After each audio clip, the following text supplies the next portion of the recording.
a Highland Park gang member, who spent more than 15 years on the run, was sentenced Monday to 20 years behind bars for the unprovoked murder of an innocent motorist whose killing was part of a deadly anti-black pact among gang members that used violence, intimidation and harassment to force blacks out of the mostly Latino neighborhood. Before Merced Shadow Cambero, 39, was sentenced, U.S. District Judge Percy Anderson made sure that survivors, witnesses and those affected by the 1999 murder accepted the plea deal that resulted in a sentence that was considerably less than the maximum possible term of life in federal prison. This is a particularly troublesome decision for the court in light of the fact that 3 people lost their lives, if for no other reason than the color of their skin, Anderson said, adding that he reluctantly accepted the plea agreement. Cambero pleaded guilty in February to felony counts of conspiracy against rights, interference with federally protected activities, and use or discharge of a firearm during a crime of violence causing death. Cambero admitted he shot 38-year-old Kenneth Wilson, a black man who did not live in Highland Park and was looking for a parking space while visiting friends in April 1999. The case against Cambero and his co-defendants in the Avenues gang marked the first time the federal hate crime statute had been used to combat racial violence by members of a street gang, according to the U.S. Attorney's Office. In 2006, while Cambero was a fugitive, 3 fellow members of the Avenues gang were sentenced to life in federal prison as part of the 6-year conspiracy that also saw another black man gunned down at a bus stop in December 2000.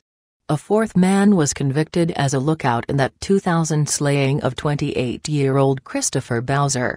Following his 20-year prison sentence, Cambero must serve a 5-year term of what prosecutors characterized as particularly stringent supervised release, including a requirement that the defendant submit, at any time of the day or night by any law enforcement or probation officer, to warrantless and suspicionless searches of his person, property, residence, vehicles, papers, computers and phones.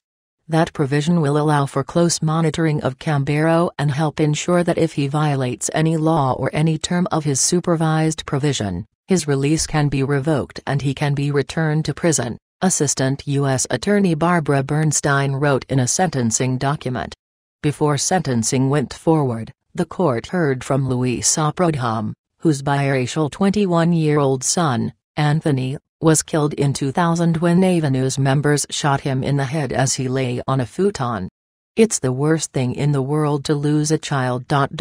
Murdered in cold blood in that way," she said, adding Wilson's late mother would have agreed. "I pray that there's justice for all of our loved ones."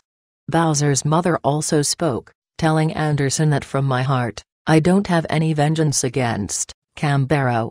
He has to answer to God. In its position papers, the government said it recognizes that the crimes in the case are among the most serious in the penal code, and that, if there were no other factors to take into consideration, imprisonment for life would be a just punishment.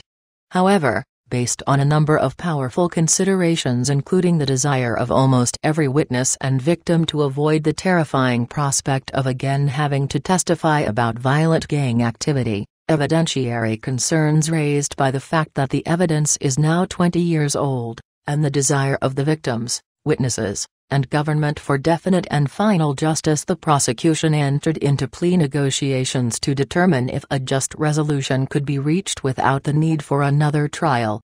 In a hand-scrawled letter to the judge, Cambero apologized to everyone in Highland Park for all the hurt I caused as a member of the Avenues gang. He wrote that he often thinks of the now-deceased mother of the man, Mr. Wilson, that I killed on Avenue 52 that night 20 years ago. Cambero was taken into custody by Mexican authorities in Baja California and turned over to the FBI at the border last year. He was one of 3 shooters who gunned down Wilson, who died of a gunshot wound to the neck, court papers show. Anderson said Cambero will be in his late 50s when released from prison, an age when the risk of recidivism is believed to be reduced. The judge then reminded the audience that we all know someone that has been impacted by gang violence. There isn't a day that goes by when we're not reminded. And it's a cost we all have to pay. I don't care what part of the city you live in,